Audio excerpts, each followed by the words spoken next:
Welcome back to the new learning series. My name is N. Alfred. Please subscribe to my YouTube channel and enjoy these lessons freely. We looked at cylinders last time. We are now looking at the truncated cylinder. That's the cylinder when it's cut at either an angle or by a curve. So still looking at the development of surfaces, and I've said we are looking at the truncated cylinders, and this is our example too.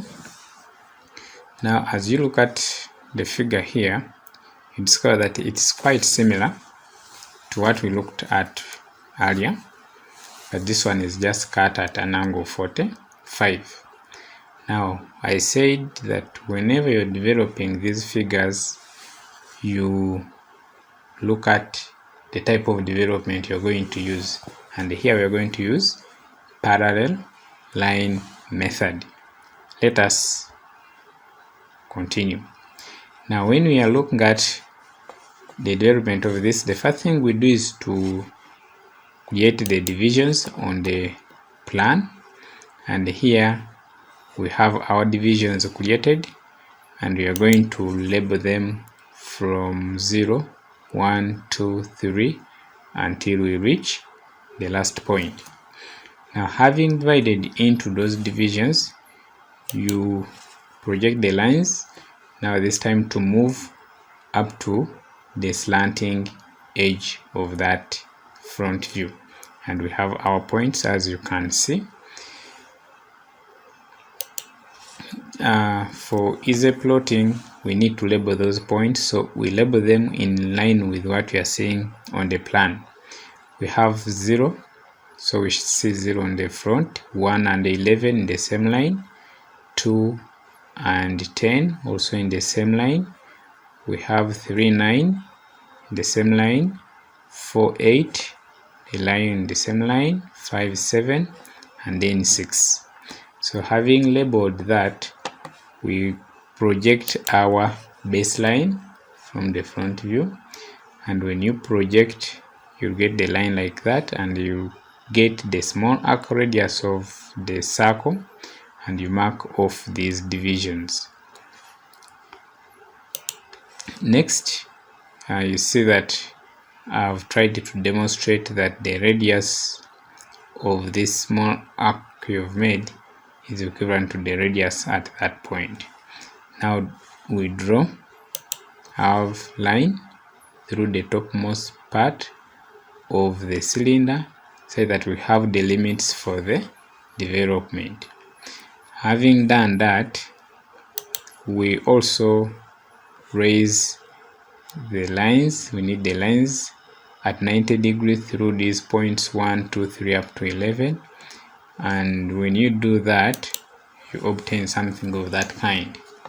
So you have this. If it was not cut, or if it was not truncated, then this is what you would see.